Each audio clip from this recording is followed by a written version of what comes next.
अभी आता है फोर्स। फोर्स क्या होता है? एनीथिंग, एनीथिंग क्या लिखा मैंने? एनीथिंग एक्शन गलत लिखा है, सॉरी। एनी एक्शन आना था। Any action which causes the object to change its velocity, shape और resist other forces is called force. Okay, so अभी इसको सिंपल लैंग्वेज में पहले इसको ठीक कर लेते हैं। एनी आना था, मैंने अपने से लिखी सारी डेफिनेशंस एंड ऑल, तो इसीलिए गलती हो जाती है। अभी फोर्स क्या होता है? बेसिकली फोर्स होता है, मैंने फोर्स लगाई, ठीक है ना। फोर्स लगाने के बाद अगर वो वेलोसिटी चेंज कर ले, फॉर एग्जांपल मैंने फोर्स लगाई, इसकी इनिशियल वेलोसिटी ज़ीरो थी। अभी फोर्स लगाने के बाद इसकी इनिशियल वेलोसिटी बढ़ गई, तो इसकी वेलोसिटी चेंज हुई। फोर्स लगाने के बाद अगर उसकी शेप चेंज होती है, फॉर एग्जांपल ये बोतल है, मैंने फोर्स लगाई तो ये स्क्वीज़ हो गई, शेप चेंज हो गई। और अगर फोर्स लगाने के बाद चीज़ रेजिस्ट करे तो उसे हम क्या कहते हैं? सॉरी, एक्शन, एक्शन करने के बाद रेजिस्ट करे, फोर्स लगाए, उसी तो फोर्स कहते हैं। एक्शन करने के बाद आई मीन कि शेप चेंज हो, वेलोसिटी चेंज हो, या फिर चीज़ रेजिस्ट करे, उसे हम फोर्स कहते हैं। जैसे ये है, इसको मैं से घसीट रहा हूँ तो ये रेजिस्ट कर रही है फ्रिक्शन के कारण। फ्रिक्शन भी आएगा आगे, लेकिन फ्रिक्शन के कारण बेसिकली ये रेजिस्ट कर रही है, आगे नहीं जा रही, घसीट रहा हूँ तो ये हो गया हमारी फोर्स होगी बेसिकली। एंड उसके बाद आती है types of force. Types of force में पहली आती है कंटैक्ट फोर्स। अभी ये जो है लाइक बोतल है, इसको मैं कंटैक्ट में आता हूँ तो ये मूव करती है, राइट। तो ये हो गई हमारी contact force. And for example ये की है, इसको मैं ब्लो करता हूँ तो ये मूव की, राइट। तो ये हो गया मेरी कॉन्टैक्ट फोर्स। मेरी हवा जो है वो इसके कॉन्टैक्ट से आई तो इसीलिए ये मूव करी। मैंने फिंगर जो है इसके कॉन्टैक्ट में आई, इसीलिए ये बोतल मूव करी, तो ये हो गई कॉन्टैक्ट फोर्स। उसके बाद आती है नॉन कॉन्टैक्ट फोर्स। ये होती है जैसे कि कुछ ऐसी फोर्सेस जो कि लाइक कॉन्टैक्ट में आने के बिना भी लाइक उनकी रेंज में हो तो ये चीज़ें मूव करती हैं। For example gravitation.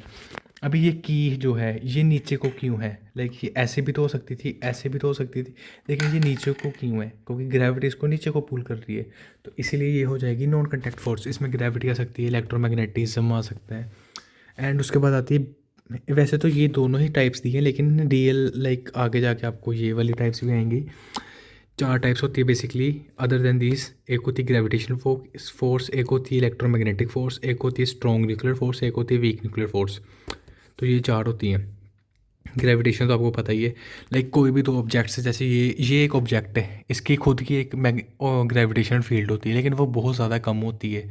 एंड ये कीबोर्ड है, इसकी भी खुद की एक ग्रेविटेशनल फील्ड होगी जैसे हमारी अर्थ की है, लेकिन बहुत ज़्यादा कम है ऑफ कोर्स। उसके बाद इलेक्ट्रोमैग्नेटिक फोर्स होती है, चाहे करंट वगैरह पास कर रहा है इस लैपटॉप में, जैसे करंट पास कर रहा है तो इधर इलेक्ट्रोमैग्नेटिक फील्ड बन रही है। स्ट्रॉन्ग न्यूक्लियर फोर्स हो गई। स्ट्रॉन्ग न्यूक्लियर फोर्स हो गई जैसे कि कोई दो एटम्स हैं, लाइक न्यूक्लियस है, न्यूक्लियस कंबाइंड है, एटम को होल्ड करके रख रहा है, तो ये हो गई स्ट्रॉन्ग न्यूक्लियर फोर्स। और वीक न्यूक्लियर फोर्स में आ जाएगा डिके वगैरह जैसे होता है, जैसे यूरेनियम 236 से, सॉरी 235 है, 235 डिके होना स्टार्ट हो जाता है, खुद ही लाइक डिके होना स्टार्ट हो जाता है अगर उसका क्रिटिकल मास ज़्यादा हो तो वो हो गई हमारी वीक न्यूक्लियर फोर्स। उसके बाद आती है balance forces and unbalance forces. Balance force क्या होता है? अभी फॉर एग्जांपल एक स्फेरिकल बॉल है हमारे पास, उसमें हमने ऊपर को 5 न्यूटन लगाई, नीचे को 5 न्यूटन लगाई, ये कैंसिल आउट हो गई, तो ये क्या हो गया? बैलेंस फोर्स हो गया। एंड उसके बाद हमने इधर को 3 न्यूटन लगाई, इधर को 3 न्यूटन लगाई, ये दोनों आपस में कैंसिल आउट हो गए, तो ये होगी बैलेंस फोर्स। उसके बाद आती है अनबैलेंस फोर्स। ऊपर को हमने लगाई 5 न्यूटन, नीचे को हमने लगाई 4 न्यूटन, ऊपर फोर्स ज़्यादा तो ये नीचे को मूव करना स्टार्ट कर जाएगा, तो ये हो गई हमारी अनबैलेंस फोर्स। आगे आता है लॉ ऑफ पैरेललोग्राम। इसमें क्या होता है कि आर जो होता है वो इक्वल होता है P square plus Q square plus 2 P Q cos theta के, और ये होता है रूट में, इसको हम बोलते हैं लॉ ऑफ पैरेललोग्राम। तो ये रहा हमारा पैरेललोग्राम, एंड ये थीटा है, लाइक रिजल्टेंट फोर्स, लाइक एक इधर को है एक इधर को है, एंड इन दोनों की जो रिजल्टेंट फोर्स है वो इस डायरेक्शन में जा रही है, ये हमारी रिजल्टेंट फोर्स है। एंड इसको कैलकुलेट करने के लिए हम ये फॉर्मूला यूज़ करते हैं। एंड अगर हमने लाइक टेन बीटा, बीटा तो लिखे नहीं मैंने, ये बीटा है, अगर हमने ये वाला एंगल कैलकुलेट करना है तो हम tan beta is equal to Q sine theta plus P plus Q cos theta, हम ये वाले फॉर्मूला से इसका ये वाला एंगल भी कैलकुलेट कर सकते हैं। उसके बाद आता है इनर्शिया। अभी इनर्शिया ऑफ रेस्ट क्या होता है कि wants to stay at rest, उसे हम बोलते हैं इनर्शिया ऑफ रेस्ट। लाइक कोई चीज़ है वो उस रेस्ट पे ही रहना चाहती है, तो वो हो जाएगा इनर्शिया ऑफ रेस्ट। और अगर कोई चीज़ है वो मोशन में रहना चाहती है तो वो हो जाएगा इनर्शिया ऑफ मोशन। एंड अगर कोई चीज़ है जो एक डायरेक्शन में जा रही है तो वो हो जाएगा इनर्शिया ऑफ डायरेक्शन। अब इसको एक्सप्लेन करते हैं। इनर्शिया ऑफ रेस्ट, इसके लिए हम कारपेट की मैजिक ट्रिक ले सकते हैं। फॉर एग्जांपल दिखाता हूँ इसकी एग्जांपल।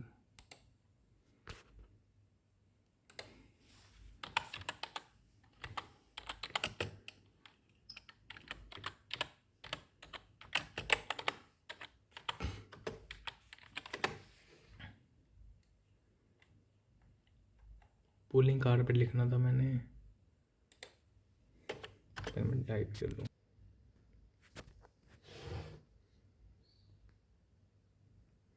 अभी ये इनर्शिया लाइक ये रेस्ट पे है एंड इसने ये मोशन में कर दिया, लेकिन ये रेस्ट पे ही रहना चाहते थे तो इसलिए ही ले नहीं टेबल क्लॉथ के साथ, और ये रेस्ट पे ही रहे एंड ट्रिक हो गई।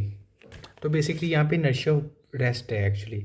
लाइक ये रेस्ट पे रहना चाहते हैं तो इसीलिए ये रेस्ट पे ही है, और जब उसने टेबल क्लॉथ मूव किया तो ये नहीं मूव हुए। एंड अगर हम इनर्शिया ऑफ मोशन की बात करें तो अगर कोई चीज़ मोशन में है तो वो मोशन में रहेगी। फॉर एग्जांपल अगर हम बात करें कि एक चीज़ है, लाइक फॉर एग्जांपल हम बस स्टॉप की बात करें, लाइक एक बस है वो चल रही है एंड आगे लाइक कोई बूढ़िया आ गई या फिर कोई बच्चा आ गया तो बस वाले ने अचानक से ब्रेक लगा दी। अभी उसने अचानक से ब्रेक लगा दी तो क्या होगा, लाइक आपकी जो बॉडी होगी, लाइक ये बस एग्जांपल अगर आप इमेजिन करो तो ये मूव कर रही है, मोशन में है, आप ऐसे खड़े हो यहाँ पे एंड अचानक से आगे ये अनिका खड़ी है एंड आगे एक बच्चा आ गया, वंश आ गया। बेसिकली बस वाले ने ब्रेक लगा दी अचानक से ताकि बच्चे को कुछ ना हो, लेकिन आपके लाइक जो पैड है वो मोशन में रहेंगे, लेकिन आपकी जो अपर स्टेट थी वो मोशन में थी, वो अचानक से रेस्ट पे आ गई। तो आप आगे को ऐसे झुक जाओगे क्योंकि आपकी बॉडी जो थी वो मोशन में थी एंड वो मोशन में ही रहना चाहती है, लेकिन वो अचानक से रेस्ट पे आ गई। तो क्या हुआ, आप आगे को लाइक ऐसे शिफ्ट हो जाओगे क्योंकि आपकी बॉडी मोशन में ही रहना चाहती है, उसको हम अचानक से लाइक रेस्ट पे लेके आ रहे हैं। तो आपकी body wants to stay at motion, तो उसे हम बोल देंगे इनर्शिया ऑफ मोशन। अभी इनर्शिया ऑफ डायरेक्शन क्या होता है, इसकी अगर हम एग्जांपल ले, फॉर एग्जांपल ये कैलकुलेटर है, ये कैलकुलेटर को मैं ऐसे मूव करूँगा तो आगे को जाएगा, इसको ऐसे मूव करूँगा तो यहाँ को जाएगा, ऐसे मूव किया इधर को गया, इधर को मूव किया तो ऊपर को गया। अभी मैं इसको ऐसे अचानक से मूव करके ऐसे अचानक से इधर को कर दूँ तो ये स्पिन हो जाएगा। देखना, देखा, अभी मैंने यहाँ से फोर्स लगाई और यहाँ से फोर्स लगाई इकट्ठे तो ये स्पिन हो गया। अभी ये स्पिन क्यों हुआ, पहले तो मैं एक तरफ एक डायरेक्शन में फोर्स लगा रहा था तो आगे को जा रहा था, इस डायरेक्शन में फोर्स लगा रहा तो इधर को जा रहा था, लेकिन जब मैंने इधर को फोर्स लगाया और इधर को भी फोर्स लगाया तो यहाँ पे एक पाइवट बन गया एंड ये इधर को ऐसे स्पिन हो गया, क्योंकि ये चाहता था कि मैं सीधा ही जाऊँ, लेकिन इसकी हमने डायरेक्शन चेंज कर दिया अचानक से, लेकिन ये चाहता सीधा ही जाना था तो इसलिए ये ऐसे स्पिन हो गया इधर को। तो ये हो जाएगा हमारा इनर्शिया ऑफ डायरेक्शन। उसके बाद आता है मोमेंटम। अभी मोमेंटम क्या होता है, P is equal to mass times velocity. ये है बुक्स में लिखा एंड ये चीज़ है गलत, मेरे अकॉर्डिंगली गलत है ये। अभी मैं इसको गलत क्यों बोलूँगा, मोमेंटम होता तो यही है, मास टाइम्स वेलोसिटी।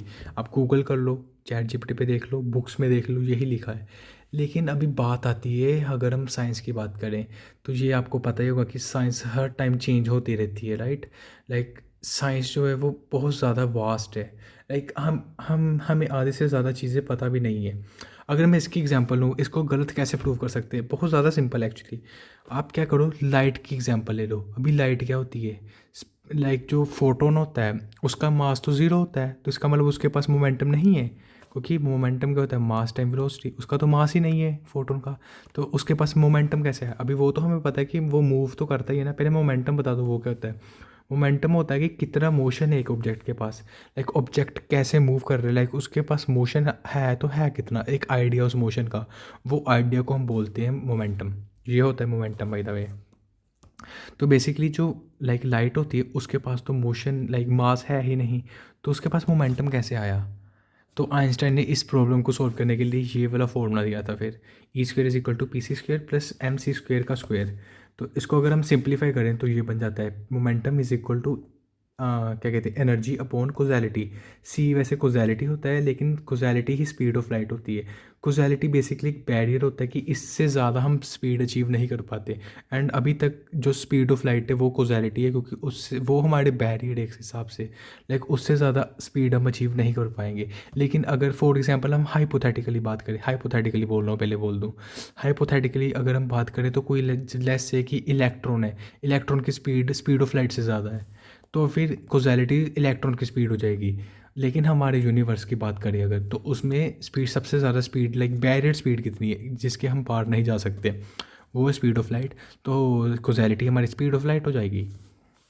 एंड इसे हम बोलते हैं Einstein's theory of special relativity. ये यहाँ से आती है, ये है एक्चुअल मोमेंटम का फॉर्मूला ये वाला है। ये वाला मैं इतना ज़्यादा फॉलो नहीं करता, लेकिन अगर बुक्स वगैरह में देखें तो यही दिया होता है। इसीलिए मैं बोलता हूँ बुक्स में आधी अधूरी नॉलेज होती है, आधी से ज़्यादा नॉलेज गलत होती है। क्योंकि अगर बच्चे ने ये रीड किया एंड फिर बच्चे ने आगे जाके रीड किया लाइट का मास नहीं होता, उसको तो यही लगेगा ना लाइट के पास मोमेंटम भी नहीं है, लेकिन लाइट के पास मोमेंटम है। ये गलत है, ये चीज़ हमें सिखानी चाहिए। Einstein theory of special relativity ऐसे मेंशन तो करना चाहिए एक्चुअली में, कि अगर आप आइंस्टाइन की स्पेशल रिलेटिविटी की थ्योरी लो तो फिर हम लाइट वगैरह को भी मेजर कर सकते हैं उसका मोमेंटम, लाइक लाइट की एनर्जी डिवाइड बाय कोज़ैलिटी, लाइट की स्पीड।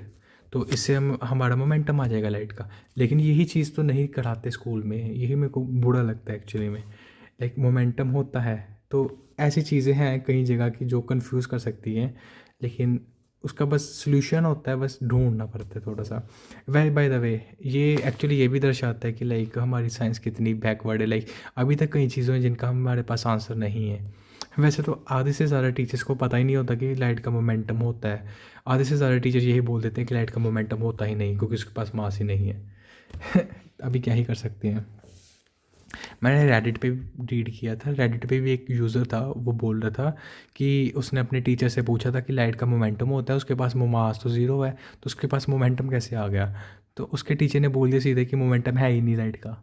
ऐसे भी टीचर होते हैं, अभी क्या ही कर सकते हैं। अगर लाइट का, खुद ही इमेजिन करो, लाइट के पास मोमेंटम है तभी तो हमें वो मूव कर रही है। लिटरली लाइट सबसे लाइक बैरियर है हमारे यूनिवर्स का, सबसे ज़्यादा तेज़ स्पीड लाइट की ही है हमारे पूरे यूनिवर्स में। तो ऑफ कोर्स उसके पास मोमेंटम है, इसीलिए तो वो इतनी स्पीड से मूव कर रही है। तो मोमेंटम ज़ीरो ऑफ कोर्स नहीं है उसका। एंड आइंस्टाइन की स्पेशल थ्योरी ऑफ रिलेटिविटी से हम उसका कैलकुलेट कर सकते हैं बाय द वे। उसके बाद आता है Newton's first law. Newton first law क्या कहता है कि if an object is at rest और in motion it will remain in that way until और unless any external force is applied. For example एक चीज़ जो है रेस्ट पे है तो वो रेस्ट पे ही रहेगी, और मोशन में है तो मोशन में ही रहेगी। यही बात होगी इनर्शिया ऑफ रेस्ट और इनर्शिया ऑफ मोशन की। वो अगर रेस्ट पे है तो रेस्ट पे ही रहना चाहती है, अगर मोशन में तो मोशन में ही रहना चाहती है। अगर हम उसको इंटरफेयर ना करें तो, अगर हम इंटरफेयर करते तो फिर तो ऑफकोर्स उसकी डायरेक्शन चेंज हो जाएगी। लाइक फॉर एग्जांपल एक चीज़ है जो ऐसे बस मूव कर रही है, उसको हमने ब्रेक लगाई थी, जैसे एग्जांपल में कहाँ की ये डी, लाइक आगे वंश हो गया, तो हमने ब्रेक लगाई ना, हमने उसको लाइक इंटरफेयर कर दिया, तो इसीलिए वो रेस्ट पे आ गई। तो या दीज आर इज एग्जाम्पल। उसके बाद न्यूटन सेकंड लॉ क्या कहता है, फोर्स क्या होती है, change in momentum upon time. ये होता है हमारा न्यूटन का सेकंड लॉ। अभी चेंज इन मोमेंटम क्या होगा, P2 minus P1 upon time. और मोमेंटम क्या होता है, मास इंटू, क्या कहते हैं, मोमेंटम क्या होता है, mass into velocity, and mass times velocity. तो ये क्या हो जाएगा, mv और माइनस mu। m कॉमन हो गया, m हमने कॉमन ले लिया, एंड v माइनस u हो गया डिवाइड बाय टाइम। एंड क्या कहते हैं, v minus you divide by time क्या होता है, एक्सलरेशन, एंड एम ए हो जाएगा, एंड इसके साथ कांस्टेंट लग गया के, तो ये हो जाएगा F इज इक्वल टू के एम में, मतलब mass, force is equal to mass into acceleration. अभी ये जो फॉर्मूला है, force is equal to change in momentum upon change in time, ये है law of conservation of linear momentum का फॉर्मूला। मतलब कि एक क्लोज सरफेस में जितना मोमेंटम चेंज हो रहा है वो हमेशा लाइक उतना कंजर्व ही रहता है बेसिकली, उसे हम बोलते हैं law of conservation of linear momentum. And अभी सेकंड लॉ की एग्जांपल्स की बात करते हैं, जहाँ पे आधे से ज़्यादा बच्चे जो हैं वो लाइक अड़ जाते हैं, बेसिकली बोला जाए तो लाइक अटक जाते हैं। उनको लाइक फॉर्मूला पता होता है लेकिन उनके पास एग्जांपल नहीं होती कोई समझाने के लिए। तो इसकी मैं एक अच्छी सी एग्जांपल देता हूँ अभी। फॉर एग्जांपल अभी फोर्स क्या है, डिपेंडेंट है मास और एक्सलरेशन के ऊपर। अभी इमेजिन करो कि ये है अनिका, यहाँ पे ड्रॉ कर लेते हैं, यहाँ पे खड़ी है हमारी अनिका। अनिका की 2 बाल कर देते हैं।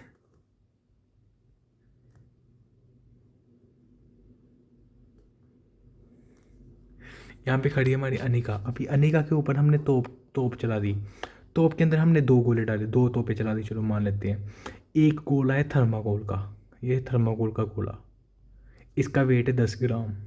एक गोला है हमारा टंगस्टन का, इसका वेट है 80 kg। अभी ये दोनों ही हमने इसको भी हमने लाइक किया, लाइक 50 km/h की स्पीड से हमने फेंका आपकी तरफ।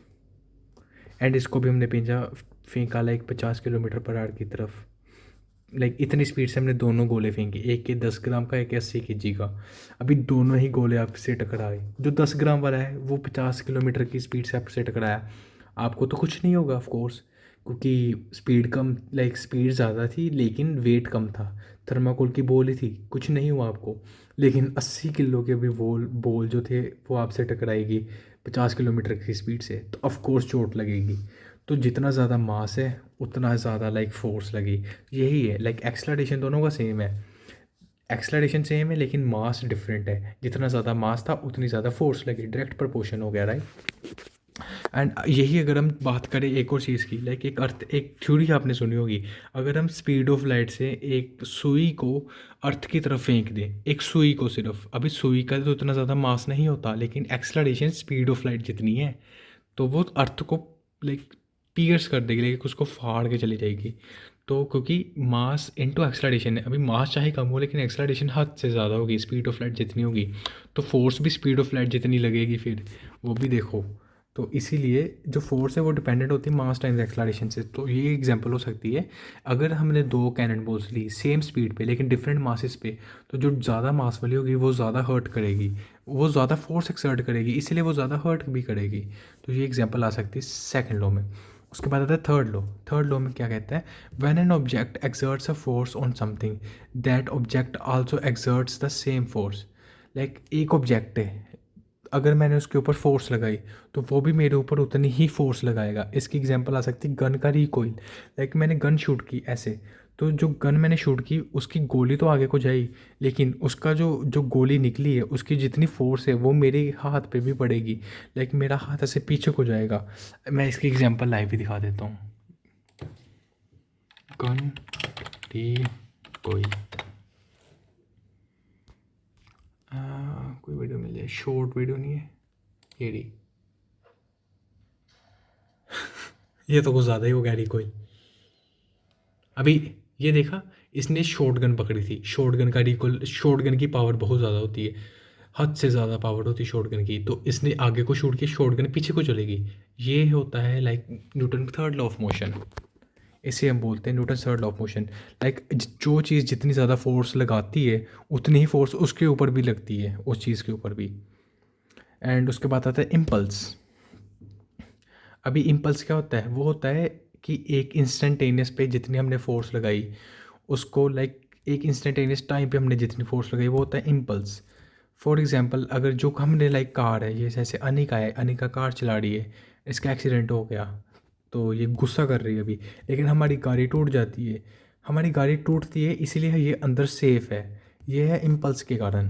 अभी समझ तो नहीं आया होगा इम्पल्स क्या होता है, पता है मेरे को, बड़ी गंदी एग्जांपल थी वैसे तो, मेरे को खुद नहीं समझ आई इस एग्जांपल से, लेकिन ये एग्जांपल है ठीक।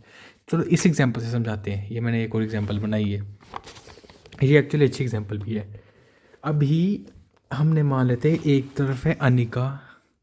अनिका बोल रही है get the fuck out of my way, क्योंकि ये जा रही है बैडी कार में बैठी हुई है अनिका।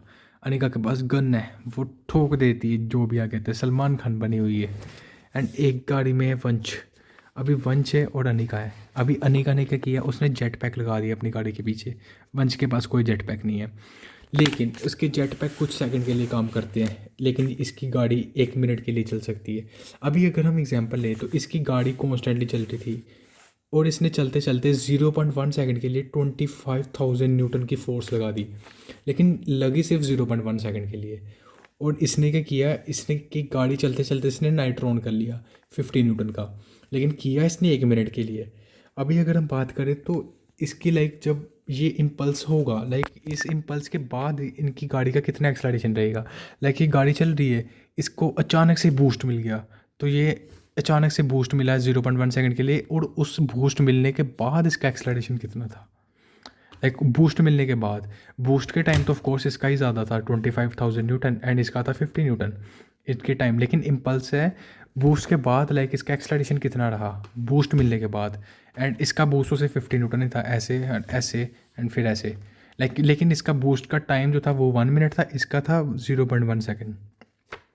अभी अगर हम इम्पल्स कैलकुलेट करना चाहे तो एक्चुअली इसका इम्पल्स ज़्यादा आएगा, क्योंकि इसका 25,000 न्यूटन था लेकिन 0.1 सेकंड के लिए, तो इसका टोटल इम्पल्स आ जाएगा 2500 Newton, Newton second. And Newton second unit नहीं लिखी मैंने, sorry my mistake, Newton second होगा। लेकिन जो इसका इम्पल्स होगा वो होगा 1 मिनट के लिए था, लेकिन था कम, लेकिन इसका इम्पल्स टोटल आ जाएगा 3,000 न्यूटन सेकंड। इसका आ गया 2500 न्यूटन सेकंड, इसका इम्पल्स ज़्यादा आ गया क्योंकि इसका 1 मिनट तक चला ये बूस्ट, लेकिन इसका सिर्फ 0.1 सेकंड के लिए चला आपका। तो this is impulse. Like instantaneous movement पे अगर हम कोई देते हैं उसको एनर्जी, तो वो एनर्जी का आफ्टर इफेक्ट लाइक कैसा होता है, वो होता है इम्पल्स।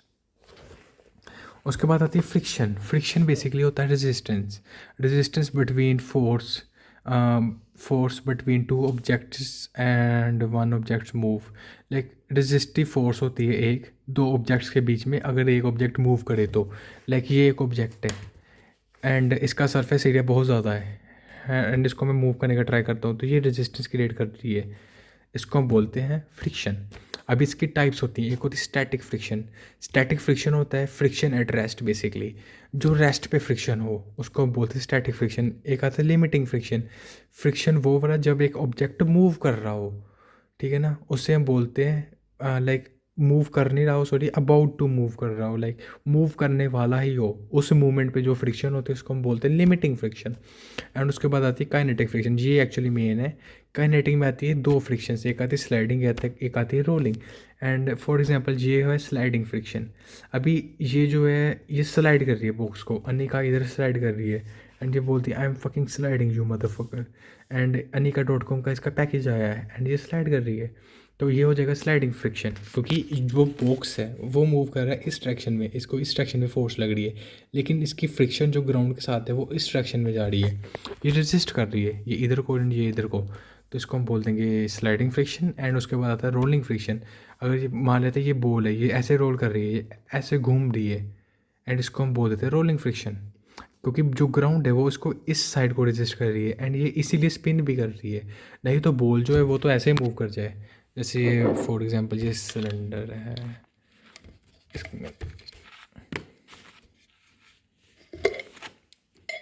जैसे ये बॉल है, ठीक है ना, ये अगर फ्रिक्शन होती है तो इसीलिए ये ऐसे रोल कर रही है, ये रोल कर रही दिखा रही है ना, लाइक ये रोल कर रही है बेसिकली। लेकिन अगर फ्रिक्शन हो ही ना तो ये तो फिर ये ऐसे ही मूव कर जाए, सीधा रोल करे ही ना, ये रोल ही इसलिए करती है क्योंकि इधर फ्रिक्शन है। ये तो मैं लाइक जानबूझ के मूव करा रहा हूँ जिसे सीधा मूव कर रही है, लेकिन ये चाहती तो रोल ही करती है। लाइक अगर मैं इसको फ्रीली छोड़ दूँ तो ये रोल ही करेगी, देखा, ये रोल करती है, ये रोल इसीलिए करती है, इसमें रोलिंग फ्रिक्शन लग रहा है। सो यहाँ पे फ्रिक्शन ख़त्म होता है।